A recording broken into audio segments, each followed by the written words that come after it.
Imagine never having a song stuck in your head, ever. No annoying jingles, no random pop songs on repeat, no musical torture at all. For most people, this sounds like paradise. But scientists who studied these rare individuals discovered something disturbing. Their brains work so differently that it's changing what we know about human consciousness itself. The 2% mystery. According to research by Dr. James Caleres from the University of Cincinnati, 98% of individuals experience earworms, those catchy tunes that play on loop in your mind.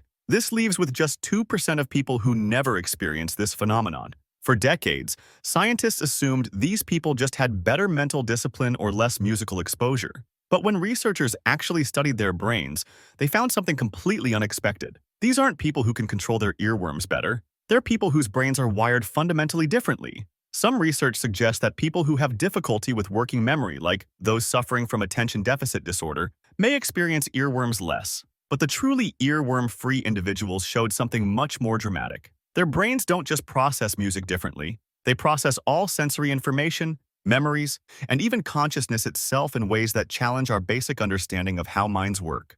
The aphantasia connection. The breakthrough came when researchers realized that many people who never get earworms also have something called aphantasia, the inability to create visual images in their minds. If you tell most people to picture a red apple, they see it clearly. People with aphantasia see nothing. Their mind's eye is completely blank. Many people experience involuntary musical imagery, that is, earworms, several times a week. Listening to music often evokes visual mental imagery. But here's where it gets weird. Scientists found that earworms and visual imagination share the same neural networks. The same brain circuits that create pictures in your head also create musical loops. Some people report having something you could almost describe as a soundtrack of life, while others have complete mental silence. This suggests that inner music and inner vision are connected in ways we never understood before. People without earworms often can't hear music in their minds at all. They can't replay songs mentally, can't hear their own voice thinking, and can't imagine sounds.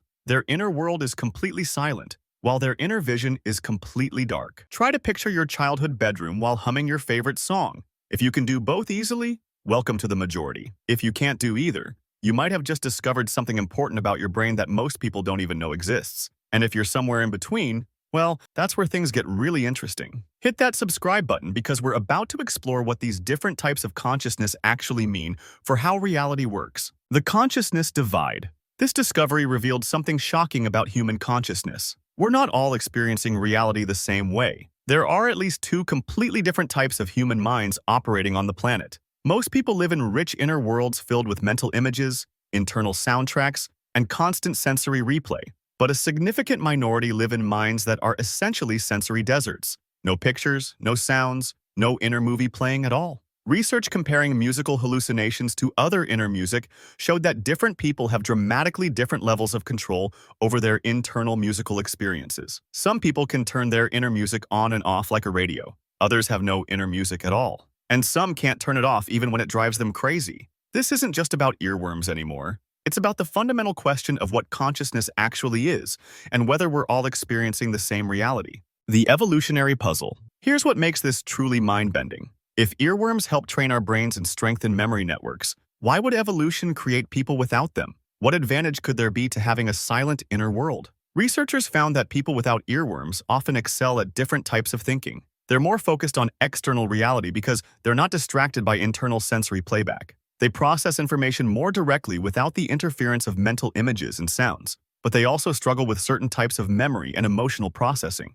Music helps most people access deep memories and emotional states. People without inner music often have trouble connecting to their past experiences in the same vivid way. This suggests that humanity might actually be evolving two different types of consciousness. One type that's rich with internal sensory experience but potentially more distractible. Another type that's more externally focused but potentially missing emotional and memory connections. The mirror world discovery. The most shocking finding came when researchers used brain imaging to study both groups. They discovered that people with and without earworms have brains that are almost like mirror images of each other in terms of activity patterns. Normal earworm brains show high activity in areas that process internal imagery and memory replay. Non-earworm brains show high activity in areas that process immediate external reality and logical analysis. It's like evolution created two different types of human operating systems.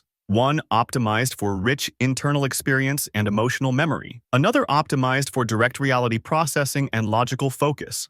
But here's the part that's keeping scientists awake at night. They just discovered that these two types of consciousness aren't fixed. Under certain conditions, people can actually switch between them. Non-earworm people can suddenly develop rich inner worlds, and people with constant mental music can have it completely disappear. The trigger for these consciousness shifts appears to be connected to something researchers never expected. What they found suggests that the type of consciousness you experience might not be determined by your brain structure at all. It might be determined by something much more fundamental about how reality itself actually works. And the implications of this discovery could change not just how we understand consciousness, but how we understand the nature of existence itself.